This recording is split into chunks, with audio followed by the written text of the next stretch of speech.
Guys, kali ini di Melek Hukum kedatangan tamu, makanya saya pakai face shield karena masih masa pandemi, jadi supaya aman sesuai dengan protokol COVID-19, makanya saya pakai face shield kayak gini. Sudah kedatangan tamu, ini tamunya Bunda Ajeng. Terima kasih udah datang. Nanti Bunda ini akan cerita yang mungkin bisa jadi juga ini relevan banget. Mungkin Anda di luar sana banyak banget yang ngadepin masalah ini. Kita dengerin nanti ceritanya. Saya taruh sini dulu deh kameranya. Sip, segini kali ya. Oke, Bunda makasih udah datang loh. Saya pikir tuh saya undang supaya bisa cerita banyak. Karena tadi saya udah bilang bisa jadi sih penontonnya Melek Hukum juga banyak banget yang dapet atau ngalamin hal yang sama Bunda. Jadi Bunda ini kalau saya nyebutnya apa? Berarti udah mantan dong ya, mantan suami ya? Iya, mantan. Jadi Bunda nikah, tapi nikahnya nikah siri ya? Nikah siri. Nah waktu itu kenapa mau nikah siri? Makanya saya tuh sering banget bingung kenapa sih perempuan mau nikah siri. Mungkin Bunda bisa cerita. Jadi gini, pada waktu pertemuan itu si mantan suami itu kan selalu mengejar saya artinya untuk berkenalan dan sebagainya gitu kan. Dia mengaku bahwa dia tidak beristri gitu, dia tidak beristri apalagi beranak gitu kan, nggak punya anak gitu kan. Nah tapi Lajang aja ya.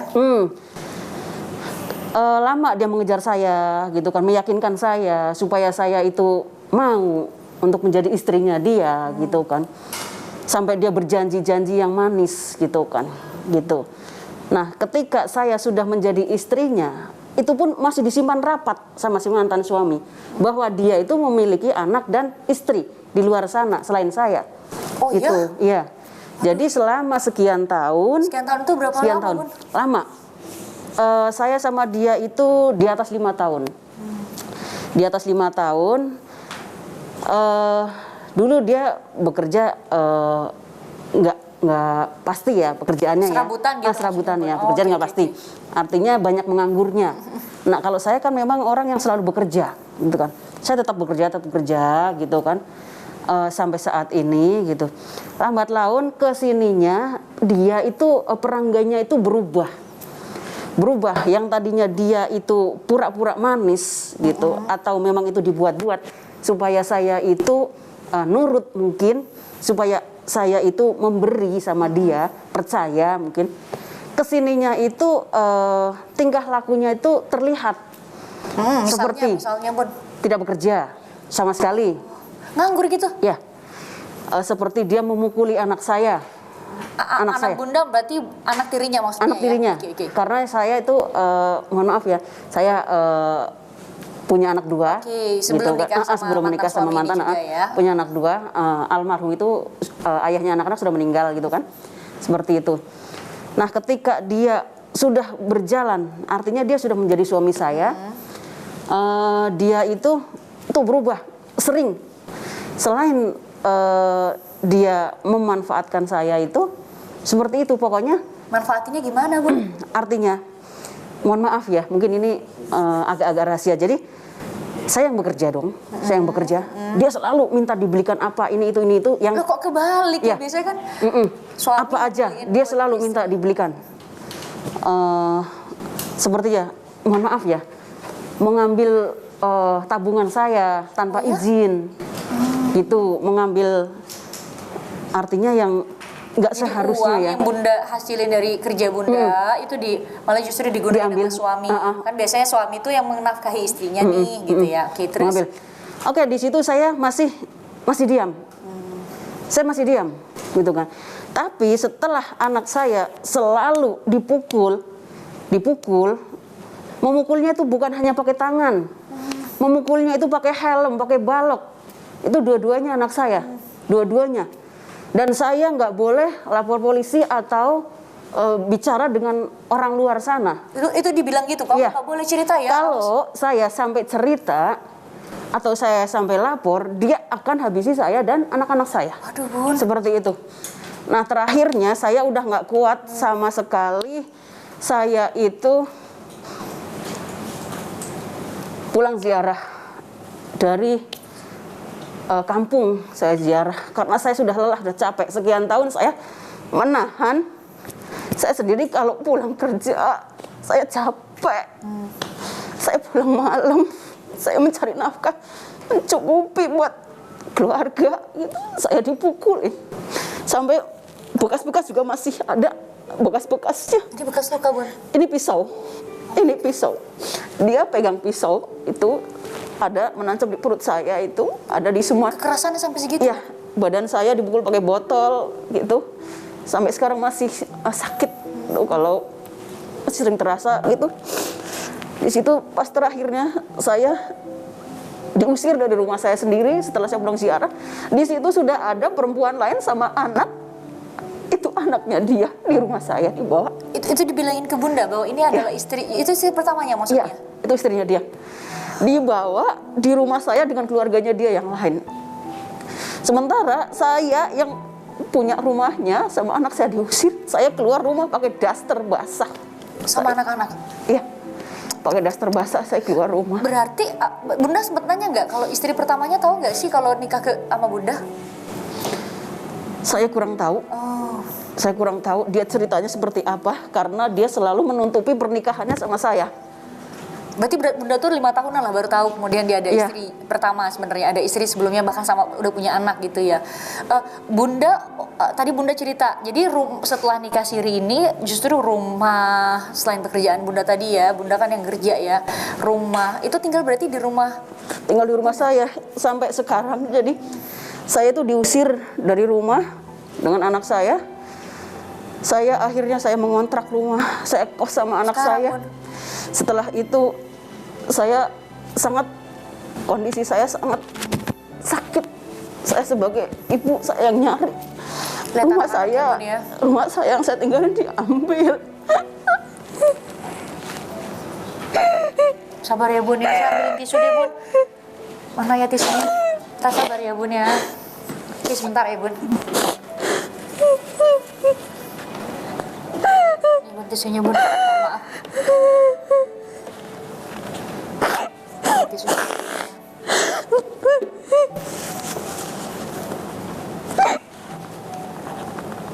Ini bertahun-tahun banget ya Bun ya. Iya, terus rumah kontrakan saya yang buat penghasilan saya juga diambil sama dia.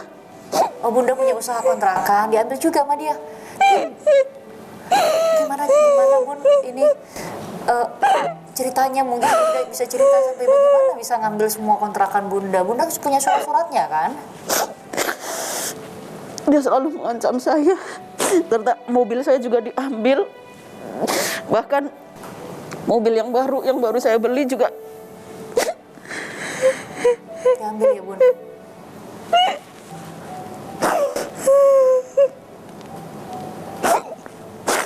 Itu jadi ngerti sih Bun, Bunda bisa menangis ini karena 5 tahun itu bukan waktu yang singkat, terus terutama bawa anak-anak ya Bun ya. karena dia datang ke saya tuh jalan kaki, Mbak. Dia nggak ngasih saya apapun.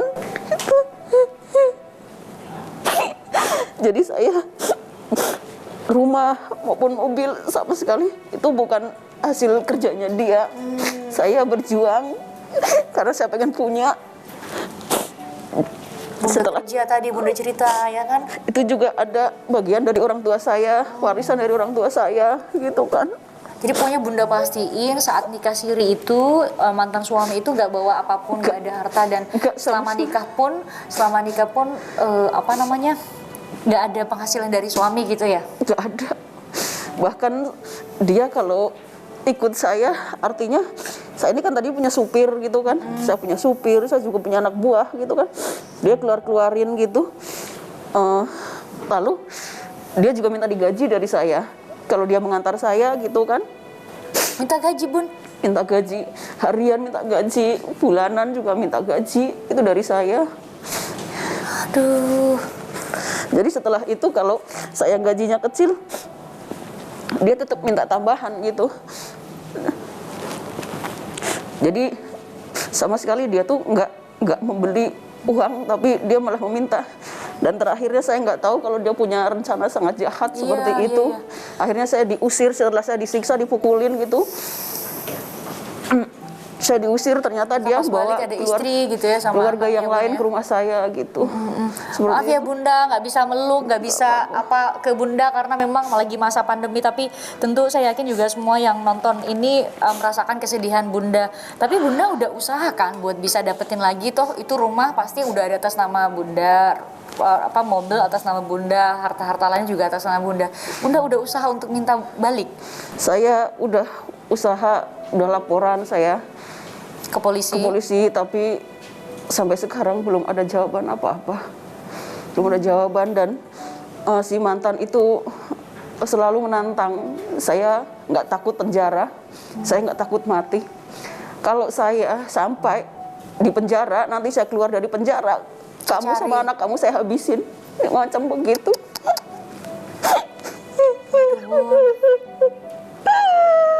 Bu, terus bersimpati ya Pak.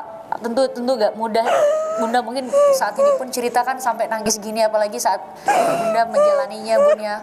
Makasih loh udah mau datang di Melek Hukum dan mau cerita. Bunda udah lapor polisi, segala daya upaya udah dilakukan ya Bun ya. Berarti sampai sekarang masih Bunda usaha untuk kontak? Iya, Kak, saya karena kalau dia menelpon atau berkabar itu isinya cuma ancaman. Isinya cuma ancaman, dan belum lama ini anak saya tuh di jalan dikejar-kejar. Sampai sekarang masih ganggu Bun? Dikejar-kejar itu.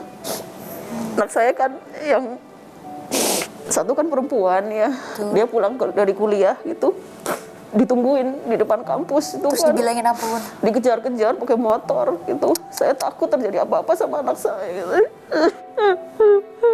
Mudah-mudahan ya Bunda bisa setelah tayang di sini, setelah cerita banyak di Melek Hukum juga selain bisa jadi pelajaran, berbagi cerita sama yang lain juga pihak kepolisian bisa ini ya, bisa apa menanggapi laporan yang udah Bunda kasih. Bunda nggak nanya lagi ke polisi, kenapa sih nggak ditanggepin gitu? Saya udah bertanya, katanya susah untuk menjeratnya gitu. Saya udah lapor. Jadi saya tuh bingung, saya tuh harus mengadu kemana gitu, minta keadilan gitu.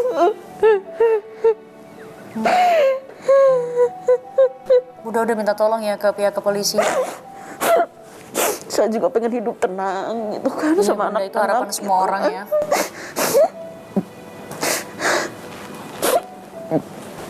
Bunda yang sabar ya.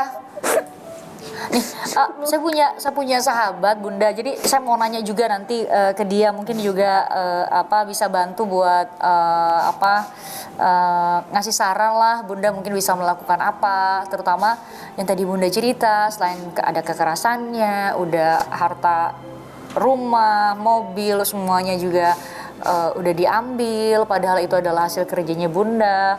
Mantan suami gak kerja, terus sekarang sampai sekarang ya Bunda ya masih ada ancaman. Nah itu kira-kira ada nggak yang bisa dilakukan ya secara hukum? Nah udah nyampe nih teman saya Bunda, saya jemput dulu ya ke depan ya. Sip, tunggu bentar ya. Sip.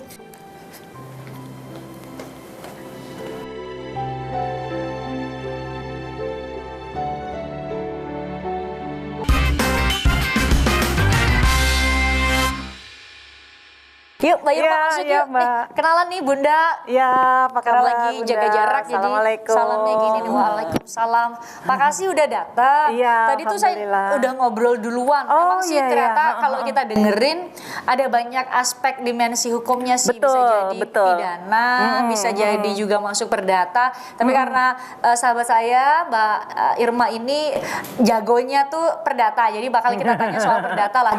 Jadi karena Iya, iya, iya. sedang berproses juga di Benar, polisi benar, karena Bunda Ajeng ini udah cerita kalau dia udah laporin ke polisi sebenarnya soal ancaman-ancaman dari mantan suami sebenarnya ya Bunda ya. Iya, Karena- iya, nah, iya. tapi ceritanya ini nikah siri Mbak Irma. Nah, iya Nikah keren siri. Mbak. Ini ya, saya tadi udah sempat dengerin secara penjelasannya Fris tadi waktu pas di luar kan.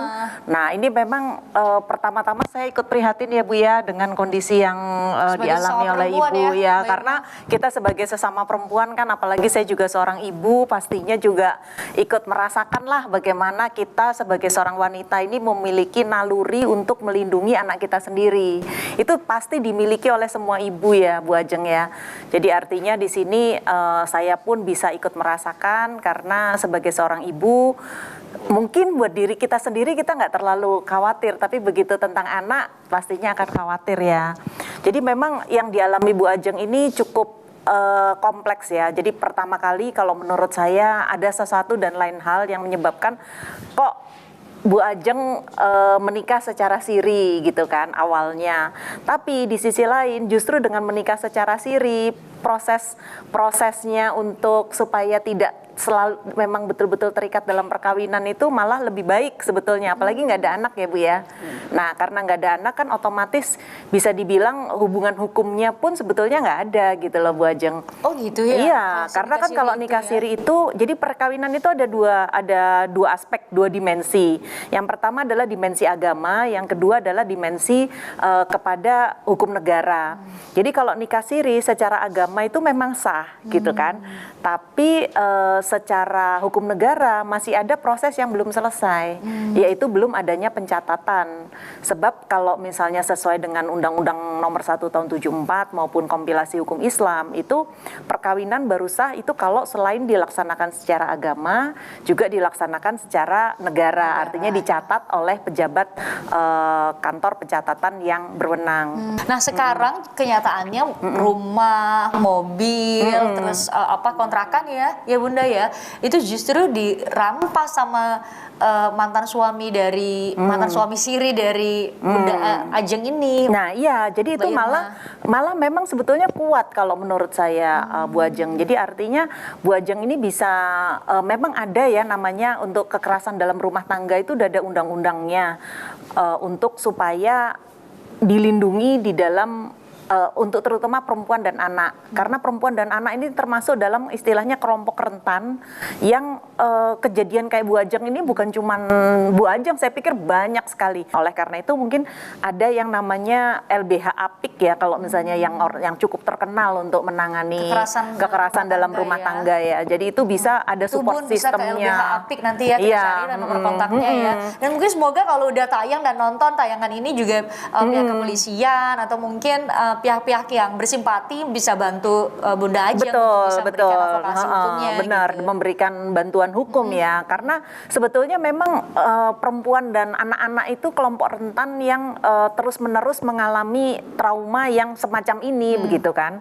Jadi artinya ada hal-hal yang kita harus mulai bisa menjaga diri kita sendiri. Makanya kenapa saya bukan feminis ya, tapi setidak-tidaknya kita sebagai perempuan tuh harus berdaya. Nah makanya artinya di sini nih kita memperbaiki dulu diri kita dulu, artinya memperbaiki itu menyembuhkan luka batin dulu, karena luka batin itu membuat kita kayaknya susah bangun lagi gitu kan. Jadi artinya dari sisi Bu Ajeng bisa melakukan inventarisir dulu apa saja harta-hartanya Ibu. Kalau perlu Ibu lakukan blokir di masing-masing itu, di masing-masing instansi. Ya? Iya bisa kita blokir. Jadi kan artinya misalnya nih sertifikat rumah. Masih punya kan Bun ya? Kan ada kan sertifikatnya diambil. Iya Bu. Oh masih ada. Oh kalau misalnya sertifikat rumah nggak ada ya berarti bisa disimpan sama Bu Ajeng. Tapi kalau misalnya kayak BPKB mobil gitu, itu kan diambil juga. Apa masih di Bunda nggak? BPKB sama saya. Oh iya. SDNK pun sama saya. Oh iya, dia berarti memegang fisik-fisiknya aja. Oh, cuman menguasai. Kalau menguasai dilaporin aja penggelapan, Bun. Saya sudah berusaha ke situ, saya minta tolong ke Bapak polisi itu sampai kemarin saya tuh. Karena saya kan pengen ambil dong biar saya punya penghasilan lah dari kontrakan saya gitu kan. Gak bisa, dia ngamuk di sana. Dari sisi saya berpendapat ya sebagai orang perdata ya, menurut saya kita harus mempermasalahkan itu. Memang bisa lewat coba pakai pengacara sama ini Bun. LBH Apik ya, biasanya itu yang buat memang penanganan khusus KDRT. Untuk kan memang pemerintah pun juga melakukan perlindungan banyak ya terhadap kasus-kasus kayak Bu Ajeng, karena juga kondisinya di seluruh Indonesia ini perempuan-perempuan yang mengalami kekerasan dalam rumah tangga itu banyak sekali dan parah-parah sampai yang meninggal pun juga banyak begitu. Mbak Irma, tadi kan Bunda cerita, jadi setelah dia sempat balik ke kampung, terus pas balik rumah sama properti-properti yang lain itu justru ditempati nama istri sah. Kita nggak tahu ya, belum ada konfirmasi ya Bunda, apakah itu juga dinikahi secara negara atau hanya secara siri, tapi udah ditempatin sama istri dan anak. Kalau di dalam kacamata perdata, ketika kita mengambil barang orang lain yang jelas-jelas sertifikatnya di Bunda Ajeng, itu berarti hak milik. Itu konteksnya gimana tuh? Iya, jadi artinya ini kalau ini menurut saya penyerobotan ya, masuk ke dalam itu ya? penyerobotan lahan semacam itu ya. Jadi kalau misalnya masuk dalam kategori seperti itu memang bisa dilaporkan masuk ke Pidana justru ya? Penyerobotan kasusnya. Jadi artinya selain tindakan tidak menyenangkan, kekerasan fisik itu juga masuk, juga bisa dilaporkan. Didampingi sama advokat atau LBH gitu ya, pengacara-pengacara publik yang pasti banyak kok yang penonton waris pada hari ini, melek hukum pada hari ini bisa membantu begitu. Kita harapin sih, makanya udah datang dan bisa jadi mungkin ada pengacara atau siapapun yang punya lisensi memberikan pendampingan hukum ya kan, sebagai advokat juga bisa bantu. Nah, hal-hal keperdataan apa lagi sih Mbak Irma mungkin yang bisa Mbak Irma bisa lihat dari kasus ini, selain tadi pernikahan itu ternyata kalau secara siri, mungkin bagi banyak perempuan nih secara siri ternyata kalau nikah itu nikah secara siri itu nggak ada hubungan keperdataan. Nah, akibat hukumnya apa tuh kalau kita nggak punya hubungan keperdataan sama suami? Jadi gini ya, Fris ya. Jadi kasus seperti Bunda Ajeng ini cukup banyak di dalam praktek ya. Jadi orang tuh selalu berpikir bahwa yang penting sah gitu kan ya, Fris. Jadi artinya pada saat dinikahin terus kemudian yang penting secara agama sah. Jadi kadang-kadang problemnya di undang-undang perkawinan di Indonesia ini kan bukan problem ya, memang diatur supaya itu menganut kepada azas monogami. Prinsipnya adalah monogami. Kenapa poligami dibolehkan? Ya satu aja loh, satu aja.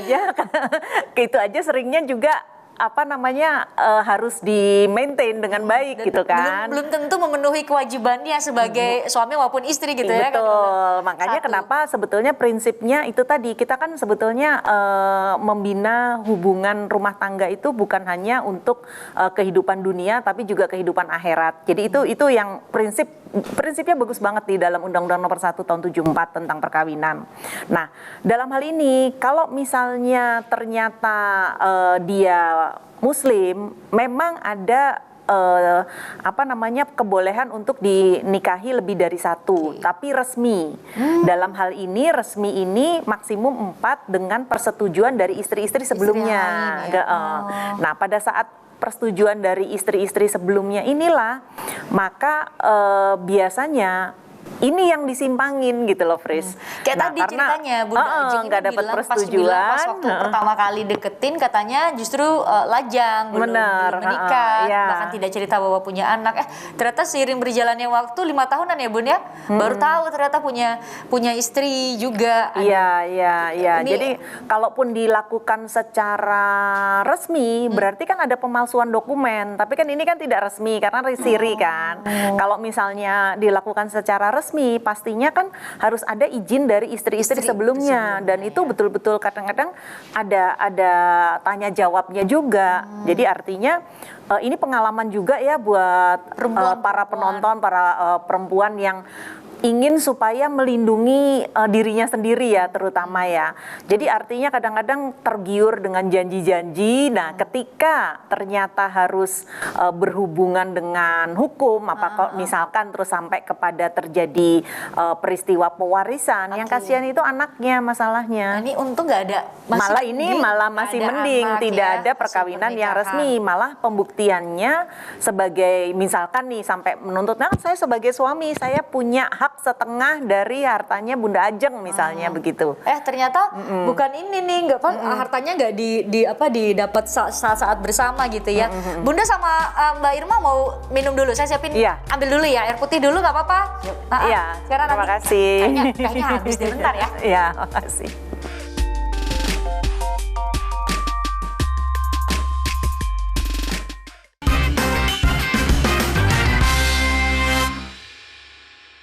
Jadi Bu Oke, Ajeng ini sebetulnya minumnya. Silakan. Oh iya, silakan. makasih. Duh, Alhamdulillah. kita lanjut ngobrol lagi lah. Monggo diminum dulu. Ini soal aspek, mumpung ada jagonya Perdata di depan kita, Bunda. Jadi kita tanya soal apa barang-barang rumah yang dimiliki sama Bunda Ajeng ini, tapi saat ini sudah beralih ke pemilik sudah beralih penyerobotan ya kalau di Dana benar. ya. Jadi gini jadi gini Bu Ajeng sama Fris ya, yang sering terjadi di dalam praktek memang ada seorang wanita yang ketika menikah itu sebetulnya sudah bawa harta. Nah, ketika dia menikah, seorang wanita sudah bawa anak, terus kemudian ada seorang laki-laki juga mungkin sudah bawa anak karena ada istri sah itu tadi kan. Nah, terus kemudian menikah secara siri.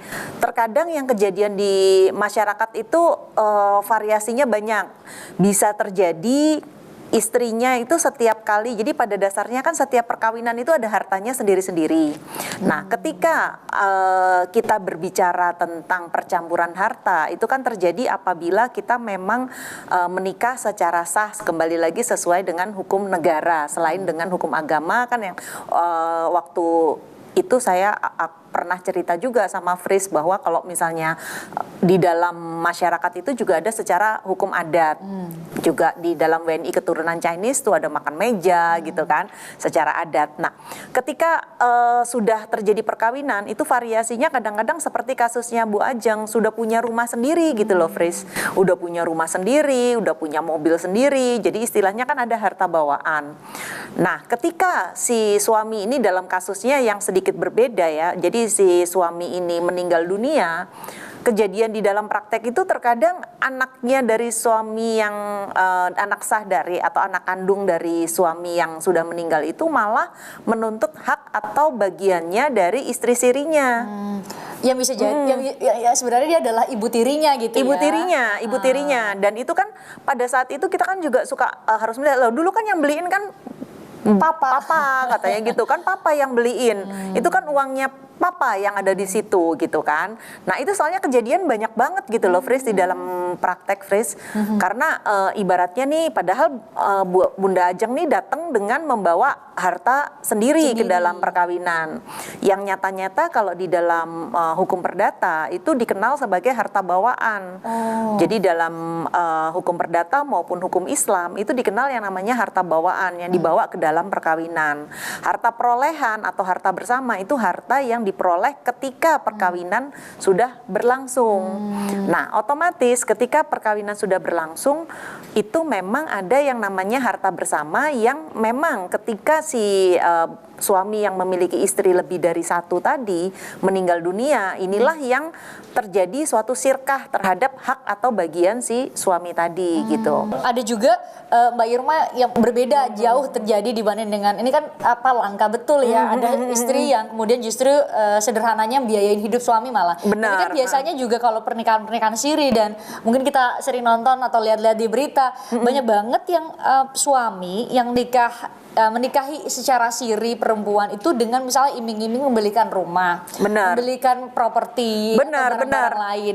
Nah, si istri sahnya nih dalam arti secara negara mungkin istri pertamanya, kemudian keberatan nih sama pemberian suami kepada istri sirinya. Bisa nggak tuh dia gugat? Dia punya dasar nggak gugat? Nah, sekarang tergantung waktu cara pembeliannya itu seperti apa, Fris. Kalau misalnya seolah-olah memang udah tiba-tiba dibelikan ke atas nama istrinya, itu kan otomatis seperti seolah-olah memang istrinya, istri sirinya ya maksud saya.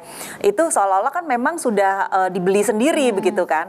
Tapi ketika memang ada buktinya, ada uangnya ditransfer, dikasih begitu kan, itu kan berarti melalui mekanisme pembuktian gitu loh Fris. Soalnya ada juga ya, maksudnya yang orang juga perempuan itu memang ya seperti tadi kalau ceritanya Bunda Ajeng ini kan laki-laki yang mengincar hartanya perempuan. Ini sebaliknya yang perempuan mengincar hartanya juga ada. Jadi artinya variasi kasusnya di masyarakat itu banyak gitu. Ya. Jadi artinya di sini kita memang terutama juga perempuan ya, karena saya berpikir bahwa memang banyak yang menjadi korban itu memang perempuan. Perempuan itu sebaiknya memang kan pada saat memiliki penghasilan sendiri, terus kemudian memang bersama-sama dengan pasangannya.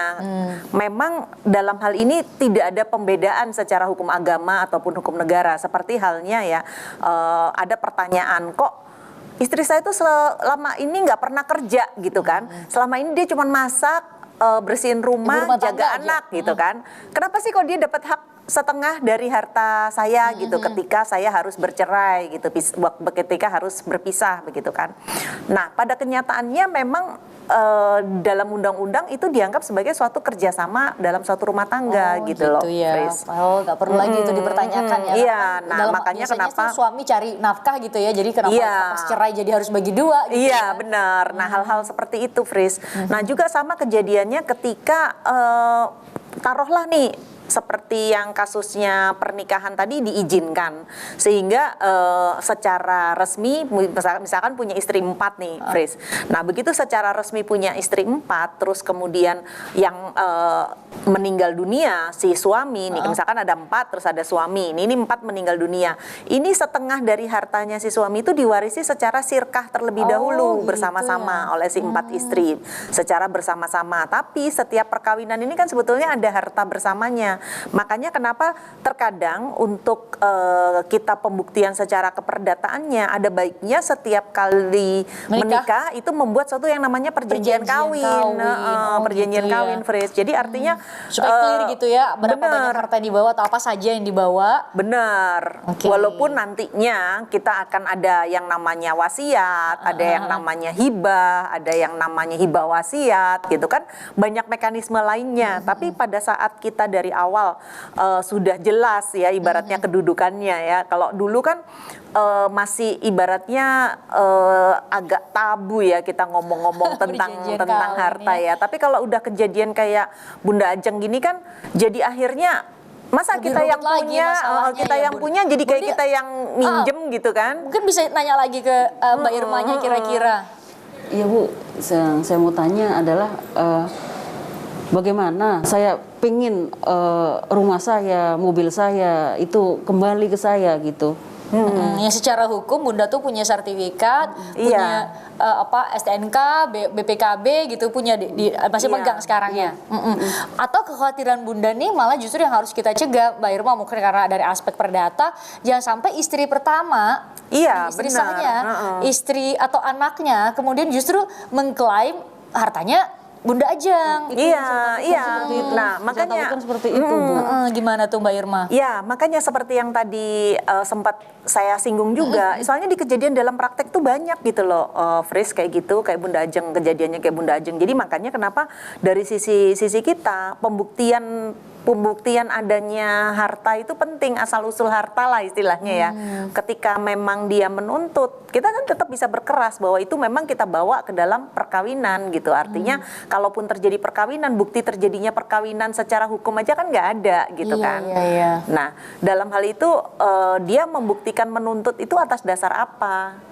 Pertama, bukti bahwa adanya harta bersama tidak ada dari sisi hukumnya. Terus hubungan hukum pernikahannya siri. Iya, hubungan hukum secara keperdataan hanya dibuktikan mungkin dengan catatan kakak misalkan seperti itu, kakaknya ada. Tapi kan tidak ada bukti surat nikah yang sebagai dasar paling mutlak dalam mencatatkan. Nah, pada saat kejadian seperti istri siri menuntut harta suami sirinya atau sebaliknya, itu kan tetap larinya ke pengadilan. Begitu ke pengadilan, begitu nggak ada catatannya langsung ditolak gitu ya. Karena nggak ada buktinya gitu kan. Suami jadi, berarti dalam posisinya suami pun nggak bisa sebetulnya sebenarnya itu hanya penguasaan secara fisik. Makanya tadinya saya berpikir kalau sampai sertifikatnya diambil, terus kemudian juga BPKB diambil, bisa mengajukan pemblokiran ke instansi yang berwenang gitu.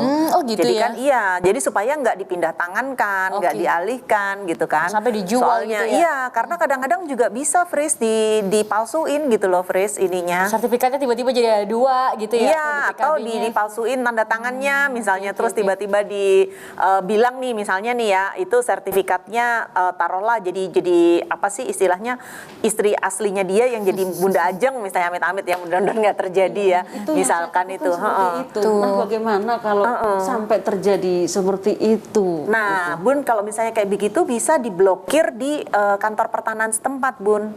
Jadi supaya nggak bisa dialihkan, nggak bisa dipindah tangankan.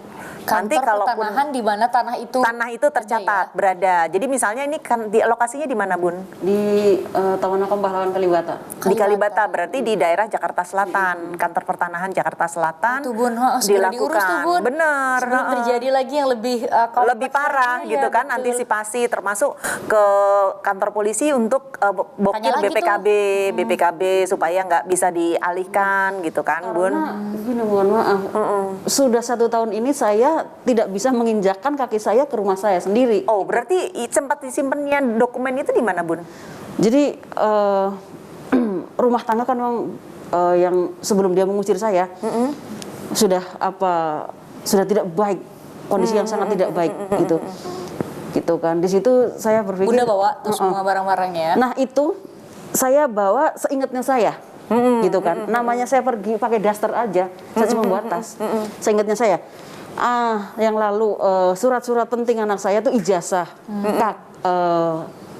akte lahir anak saya, dan yang lain-lain nggak kebawa sama sekali. Terus sampai sekarang tuh nggak ada.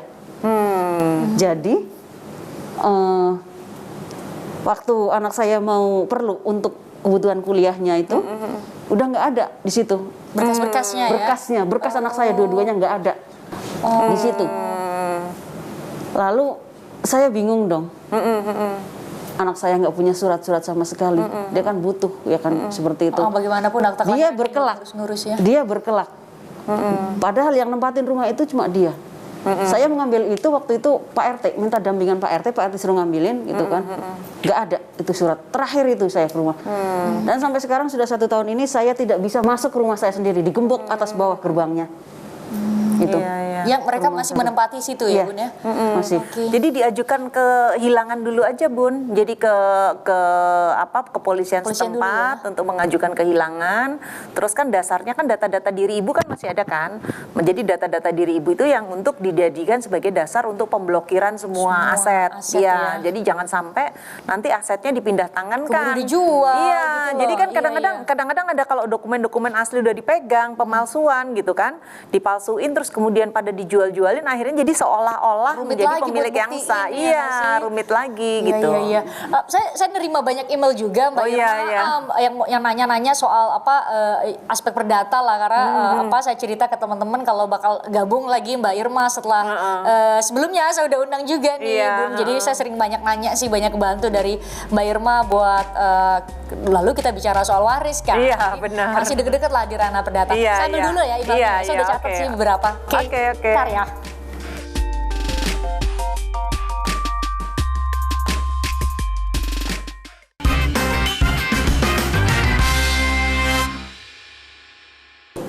Nih udah ada beberapa sih, saya pilihin 3 udah saya printin daripada nanti kalau dibuka di gadget takut malah kelewat-lewat ketimpa sama email lain. Iya. Nih saya bacain aja ya. Mbak Iya, Irma iya, ya. boleh. Ini dari Irwanto Ami katanya. Ini dia punya Assalamualaikum katanya. Almarhum ayah saya masih punya harta warisan di luar pulau yang sekarang ditempati oleh adik ayah saya. Almarhum ayah bersaudara 3 katanya. Kakak perempuan, kemudian ayah saya, adik laki-laki ayah. Nah, harta warisan terdiri dari kebun dan tempat tinggal. Gimana cara pembagiannya? Karena saudara saya ingin saya mengurus warisan tersebut. Jadi gini, ini menarik ya. Jadi kadang-kadang orang suka mengkait-kaitkan ketika ada harta dari orang tua, saudara-saudaranya ikut-ikutan merasa memiliki gitu. Itu juga banyak kejadian seperti itu, Fris, di dalam praktek.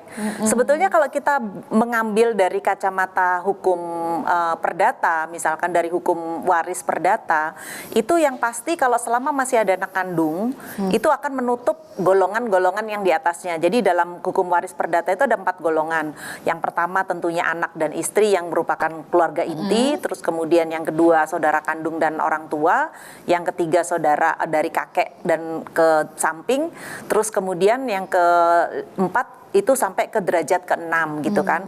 Nah, dalam hal ini kasusnya yang tadi disampaikan, baik secara hukum waris negara atau hukum perdata maupun hukum waris secara Islam, kondisinya itu tetap selama ada anak kandung, apalagi ini anaknya laki-laki kan, saya lihat kan, itu sudah menutup hak dari golongan yang berikutnya gitu. Artinya sudah menutup si paman-paman tadi ya. Tentunya yang berhak mewaris adalah anaknya tadi aja begitu. Oh, gitu apalagi ya. kan langsung dari bapaknya. Bapaknya kan. Oh, oke. Kalau memang dia nggak ada apa namanya, kalau nggak ada anak laki-laki, kalau secara waris Islam mau ditarik, itu masih bisa memang naik ke atas. Tapi kalau secara waris perdata barat, pasti anaknya. Tapi kalau ini kan udah laki-laki ya, Udah jadi laki-laki, pasti betul. Jadi dilihat dari udah berbagai sudut pandang udah jelas. Iya. Untuk menjawab ya, Mas Irwanto Ami. Terus berikutnya dari Mas Edi Cahyadi Putra. Katanya, apakah anak angkat itu berhak menerima warisan atau peninggalan berdasarkan surat wasiat orang tua? Nah, ini menarik ya, karena kalau kita ngelihat dari segmen yang mana, kalau misalnya kita lihat dari sisi sudut pandang yang mana, ketika kita bicara tentang anak angkat, dia diangkat secara sah atau tidak. Jadi kalau dia sah dengan adanya penetapan pengadilan juga tentang jadi akte notaris terus penetapan pengadilan gitu kan, itu dia kalau secara hukum perdata bisa memiliki hak sebagaimana haknya sebagai anak kandung. Tapi kalau misalnya secara hukum waris Islam itu nggak dikenal yang namanya anak angkat punya hak mewaris. Nah, dalam hal ini Kalau ada wasiat katanya. nah, ya, dalam hal ini karena adanya wasiat, otomatis di sini dia bisa memiliki harta tersebut. Tapi kembali lagi kan tadi ada dua aspek, dia sah atau tidak pengangkatannya. Terus kalaupun dia ditinjau dari hukum waris yang mana.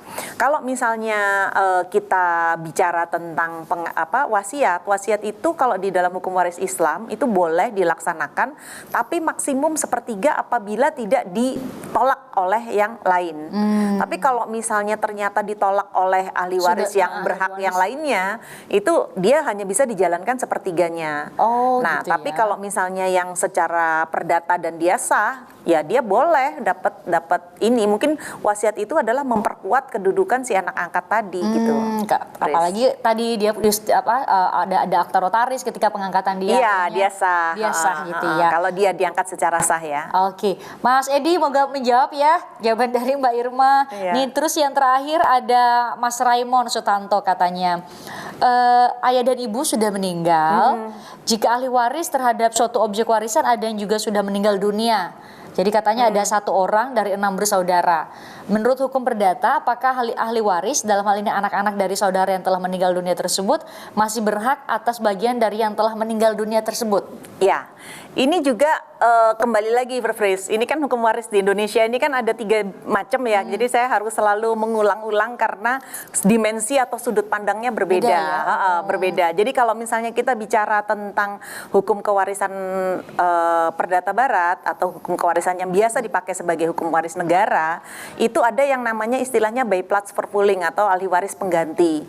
Jadi pada saat meninggal terus kemudian masih ada anak, ya berarti anaknya itu mewarisi harta yang seharusnya diwarisi oleh ayahnya dari kakeknya dia gitu. Nah, tapi kalau kita bicara tentang hukum kewarisan Islam, itu yang sudah meninggal itu tidak bisa mewariskan kepada yang masih hidup.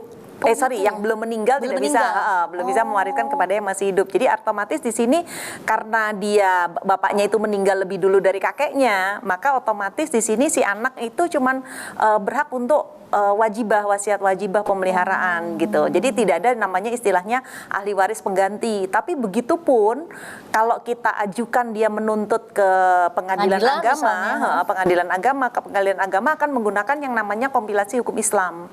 Jadi selain mazhab-mazhab itu, kalau yang diberlakukan sebagai hukum positif di Indonesia itu adalah kompilasi hukum Islam. Nah, kompilasi hukum Islam itu akan mengatur yang adanya hak-hak kepada anak yang cucu maksud saya ya, jadi yang menggantikan dari orang tuanya begitu. Gitu ya. Aduh, terima kasih banget. Mungkin Bunda Ajeng juga kemudian jadi dapat pengetahuan luar biasa nih dari Mbak Irma. Setiap kali kalau kita undang pasti kita dapat pelajaran berharga soal waris. Kenapa diundang? Karena paling banyak nih masalah kita adalah soal waris dan kali ini aspek perdata dari kasusnya Bunda Ajeng. Mungkin terakhir Mbak Irma bisa memberikan apa namanya, karena praktis hukum jadi nasihatnya nasihat hukum nih ke Bunda Ajeng. Kira-kira apa aja nih Mbak Irma yang paling sederhana yang bisa dilakuin untuk ya setidaknya karena saking carut marutnya nih kasusnya mungkin itu bisa dimulai dari situ dulu. Iya, jadi kalau menurut saya sebagai dalam kacamata hukum yang pasti ini kan masuk dalam kategori koridor Undang-Undang Kekerasan dalam Rumah Tangga Undang-Undang Nomor 23 tahun 2004. Jadi memang Jadi udah bener lapor polisi ya. itu sudah benar. Jadi artinya itu yang pasti. Terus kemudian yang kedua masalah pertama kali yang harus dilakukan tentunya adalah perlindungan terhadap aset-aset kita ya seperti tadi yang blokir tadi aja dulu blokir gitu ya. dulu semuanya jangan sampai dialihkan. Nanti kita pembuktiannya secara hukum secara kepemilikan padahal itu rumah-rumah kita, mobil-mobil kita gitu kan. Jadi nggak bisa dibuktikan lebih lanjut gitu. Jangan sampai dijual gitu. Jangan sampai dijual. Itu kan lebih ibaratnya 0-0 banget gitu loh maksudnya. Nah, terus yang ketiga kalau ada kekerasan fisik memang pertama kita trauma healing dulu ya. Jadi artinya kita mencari yang namanya grup support system ya, support system yang nantinya bisa membantu selain secara moral tentunya juga kita harus bisa jalur hukum yang jelas gitu. Nah, itu biasanya memang banyak lembaga bantuan hukum terutama yang melindungi atau bergerak di bidang perlindungan kepada wanita dan anak-anak ya. betul. Oke, sip. Makan tadi Mbak Irma udah sebut LBH Apik dan mungkin kita ajak juga yang mungkin nonton kita nih kalau misalnya mau memberikan perlindungan hukum atau pendampingan hukum ke Bunda Ajeng juga tentu Bunda Ajeng akan sangat senang hati menerimanya. Terima kasih udah datang Bunda. Terima kasih juga Mbak Irma udah datang dan cerita banyak lagi soal waris dan aspek-aspek perdata lainnya. Saya juga mau ajak Anda untuk kirim aja seperti teman-teman saya yang tadi kirim aja ke email di bawah ini Melek Hukum. Nanti mungkin akan ada banyak praktisi hukum yang saya undang untuk ngobrol dan bisa tanya-tanya banyak supaya kita namanya juga melek hukum ya, supaya kita melek terhadap hukum dan tentu kita taat hukum jadinya kemudian juga bisa tahu hak dan kewajiban kita di mana. Makasih udah nonton, saya Christian Grich, kita jumpa lagi lain kesempatan ya. Ya, terima kasih.